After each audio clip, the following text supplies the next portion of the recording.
As the year is coming to an end, I was reflecting on 2025, and it by far was such a dog shit year. Like, I cannot even explain the atrocities that happened to me this entire year.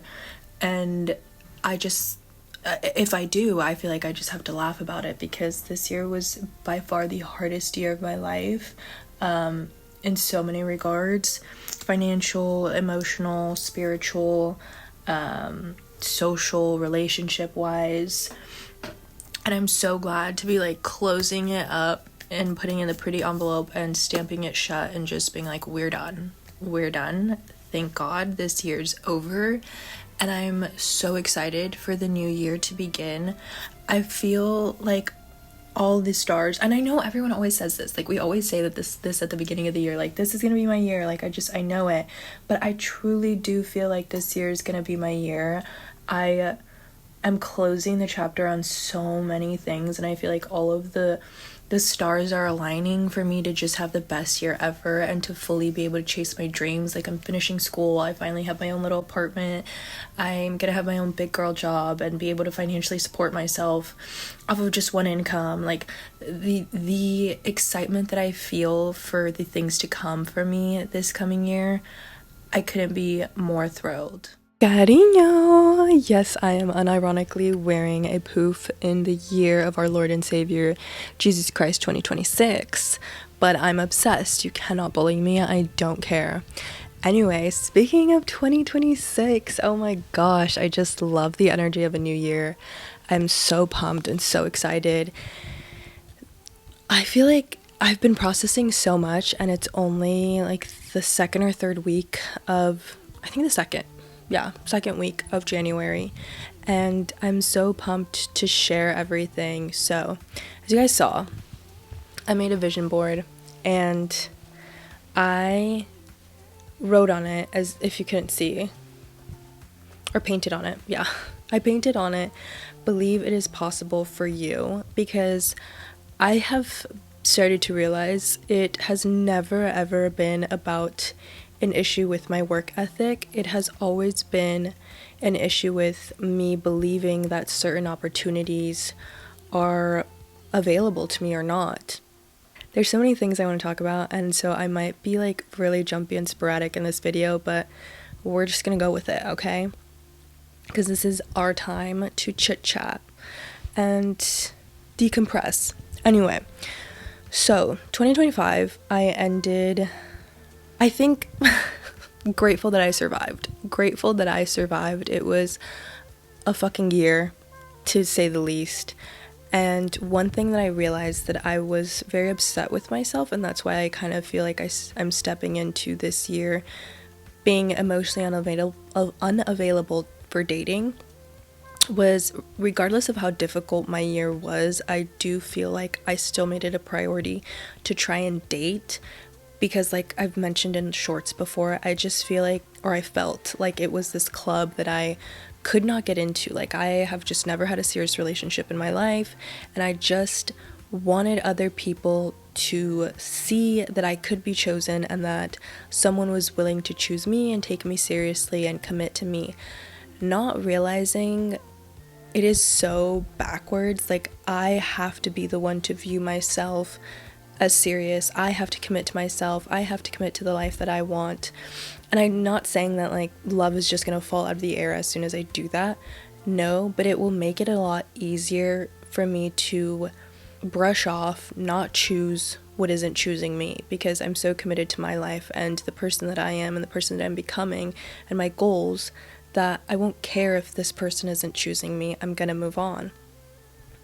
So, having my time wasted by men all 2025 made me really want to pull a Maddie Drospec, and Maddie Drospec, I think that's how you say her name, and just be emotionally unavailable for dating this year and really fully commit to showing up for my goals and the life that I want.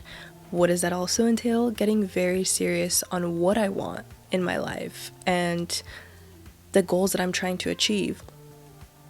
I also realized that the past like 3 or 4 years, I have been deep, and I mean deep, in survival mode.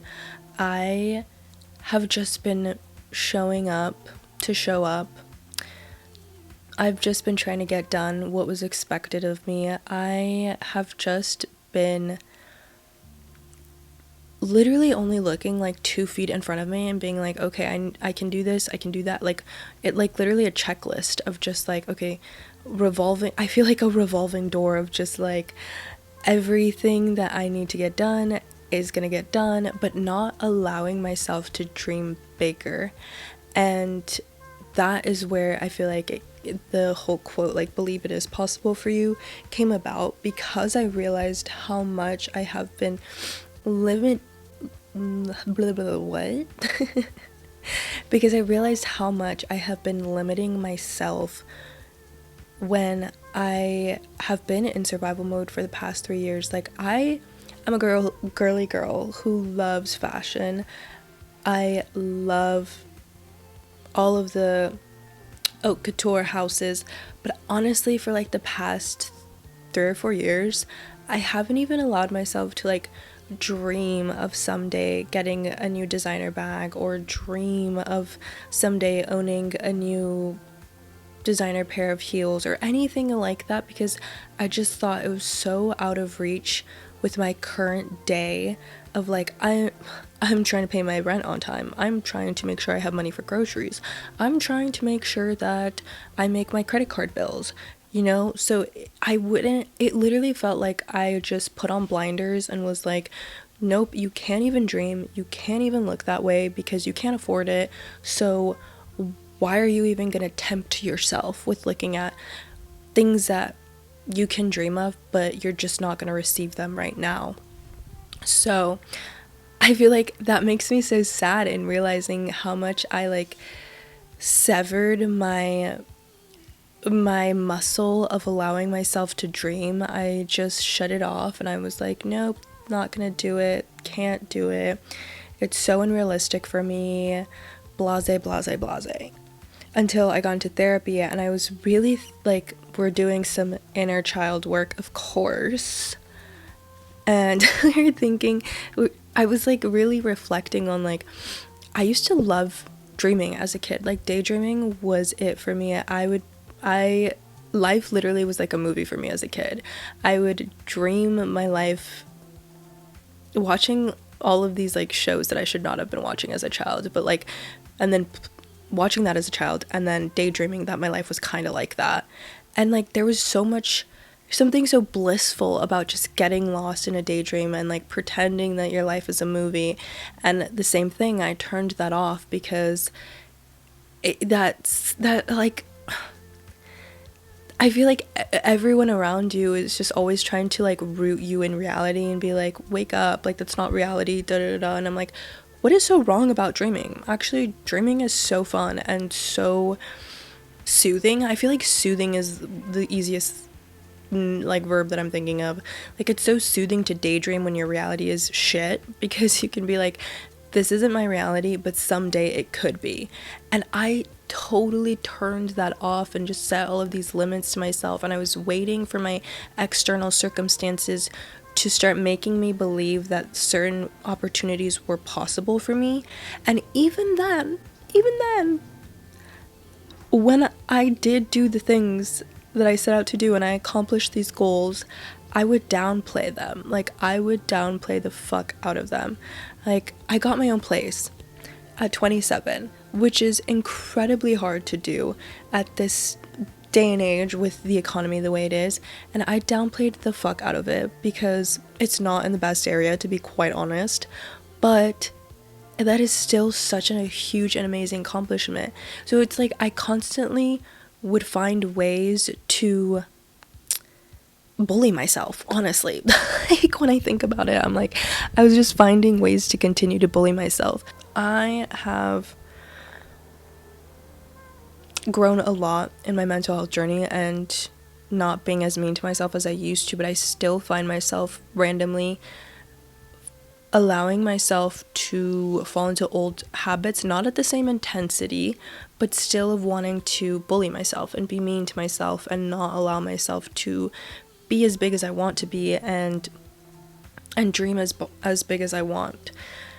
And that is stopping this year, 2026. I'm going to try my very best to make a conscious effort to stop that from happening and not allow my brain to be a bully. I also feel like I used to have this super big fear of saying my goals and my dreams out loud because I thought it would jinx it. I thought that if I said it out loud, like, people were gonna wish ill on me and they're gonna prevent me from achieving my goals, which to a certain extent I still do believe is true. Like, people do wish bad on you and they don't want to see you doing good. But what I was more scared of was actually just being held accountable. Was literally just having people actually question whether I was following through on the things that I said I was going to do. And that is scary to have to respond to people and be like, so how are you on your workout journey? How are you on your content creation journey? And having to respond to that with, I have done nothing, or I have done very little, or whatever the case is. I'm like, that's scary to have to respond in a way that shows lack of follow through and actually be held accountable. But it probably would have been great to do, because then it would have made me realize, like, girl, you're not trying as hard as you think you are. Like, and that, I say that with all love, no shade to myself, because I'm like, in my head, I thought I was trying so fucking hard, and I thought I was, like, I don't even know. Like, I thought I was these insane YouTube 1% content creators. I didn't think I was that, but I definitely thought I was trying similar to a similar level of effort, when in reality I was not. But I also didn't know who the fuck I was, so that adds like a huge barrier to even realize what kind of content you want to make when you don't know who you are. Regardless, my brain is steering off the point. I was just scared of being held accountable, and this is why I feel like it's so important for me to say my goals out loud, but also make sure I'm following through with the work ethic, and pushing through and persevering. Like, one of my goals, I don't know if I'll list them all out, but I'll name some that I have right now, is to graduate, finish my graduate program. I'm so close to being done. I can almost taste it, and I just want to finish that. Another one is to pay off credit card debt. I'm so tired of being in credit card debt.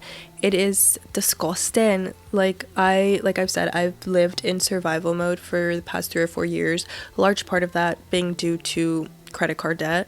And I'm so tired of that. Like, I'm so ready to have my paychecks be 90, probably not because rent and bills, but 70% mine, and the rest go to actual responsibilities, and have a savings. I genuinely want to have a savings. Like, that sounds so old and grown of me, but like, I want to have a savings. It is not fun when an emergency comes and you're just like, what the fuck do I do? How do I solve this problem?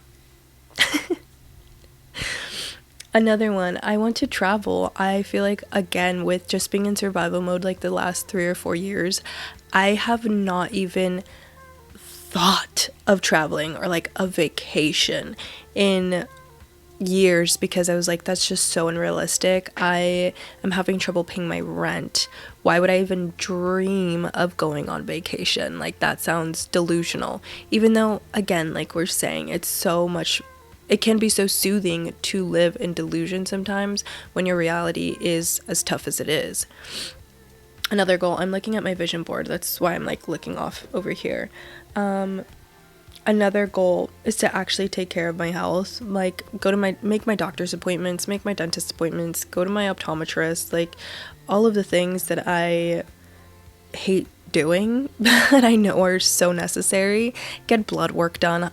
I feel like I haven't gotten blood work done in like 2 years. Yeah, like a year and a half, probably 2 years. So it is time. It's time. Continue going to therapy, allow myself to dream big again. Hopefully moving I know. Because when I moved in here, I was like, oh, I'm gonna make myself stay for a couple years because the moving process is just terrible and I hate moving. But there's a few things that bother me about where I live that I'm like, if the opportunity presented itself where I could move to a nicer area with designated parking, I wouldn't mind. I wouldn't mind going through the moving process again, you know? I wouldn't. Because I didn't think having street parking would be or bother me. I didn't think it would bother me as much as it does. But it does. It does bother me. It's kind of annoying. That's another goal. Making friends and building a community. Like, I want to have friends so badly, but at the same time, I'm not feeling desperate about it. Like, I can't wait to have my community of people that cheer me on, and we can go out to dinner and have drinks and just vent to each other about each other's lives and support each other with every goal that they choose to share and show up for people. But I feel like the past couple of years I was so desperate for that community and friendship that I was so willing to put aside some of my core values and morals to have the illusion of that, to have the illusion of community, to have the illusion of friendships, when in reality it was never really like real friendships or real community, people that actually are wishing you the god honest best. Like, it just wasn't. So I think this year, while yes, I do really want that, I feel like I'm not coming from a place where like I desperately need human intimacy and community. Like, I want it, and I'm going to put myself out there to make friends and build relationships, but I'm not willing to change who I am to have that.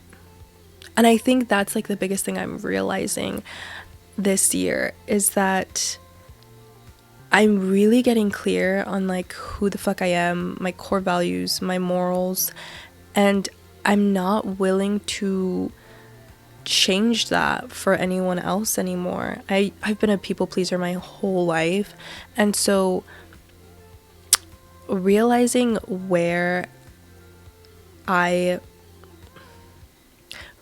who I want to be, and that I'm actually, the gap is much smaller than I ever thought it was. I feel like I'm so much less likely to be swayed to change for a relationship or friendships or the illusion of what I think I want. I also feel like I've gotten so much better at setting boundaries and standing up for my needs and wants, which is huge for me. Okay, that is so big for me, because I have been such a people pleaser my entire life, where like I was always just willing to be like, you want to come over even though I'm fucking tired and need at least 14 hours of sleep to survive the next 3 days? By all means, come over, no biggie. Girl, no. Like, it is not my job to help people emotionally self-regulate because I put up a boundary. And that, while I was always aware of that, I'm finally putting it into practice, and that feels so good. Anyway, like, I kind of went off on a tangent there. I was like continuing to go to therapy, grow as a person, as a human, as a conscious being, and to stay soft. I feel like I have realized how much I allowed my trauma and my human experiences to harden me as a person, and to build these walls around myself to not let anyone in, because it's just so much easier to, and you get hurt a lot less if you don't let anyone into your life, and if you just shut everyone out and it's just you. And while I unfortunately am very comfortable in my loneliness, I also understand that that is the whole point of like the human experience as well, is to connect with other humans and to share this journey of life with others. And I have to get out of that comfort zone of always wanting to be alone and always just wanting to do everything for myself and allowing people the opportunity to show up for me. And that is part of the process of staying soft and being gentle with myself. I feel like I've always been oddly hard on myself of how many things I have to accomplish, and also, I mean, like, this is similar but like different tangent. Just celebrate my wins. I feel like I was briefly talking about this when I was making that shorts about my inner child and why I do everything, and I know that it can be so tiring to be your own biggest cheerleader all the time and to make all of your own little wins feel big and magical in some way.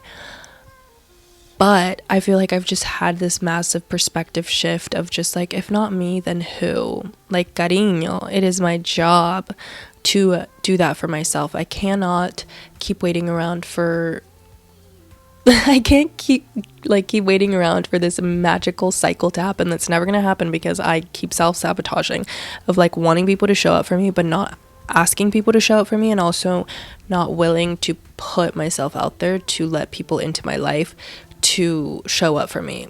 So it's like, Carino, come on, you do it, and simultaneously put yourself out there to allow people to show up for you. But on that note, I'm making all of my little wins feel big for myself this year. I am putting myself out there. I am celebrating the tiniest of milestones and not waiting for other people who can't do that for themselves to try and do that for me. I'm gonna try my best to go out there and build community. And I feel like that is going to be my mantra for the year. Just believing it is possible for me, because it is. And I'm willing to do the work to back it up. I feel like also so many other things that I've talked about with you guys before, just allowing myself to experiment and try different things and explore all the facets of my personality and how big or small I could be. Do it all. Allow myself allowance. That and believe it is possible for you are probably, I feel like I said that so weird, believe it is possible for you. I don't know.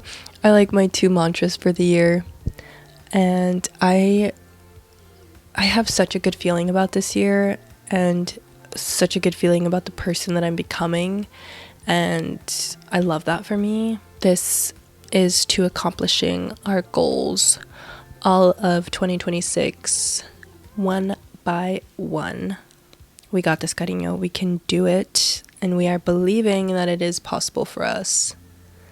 Peace and blessings, and I'll see you guys in the next one. Bye. I love you.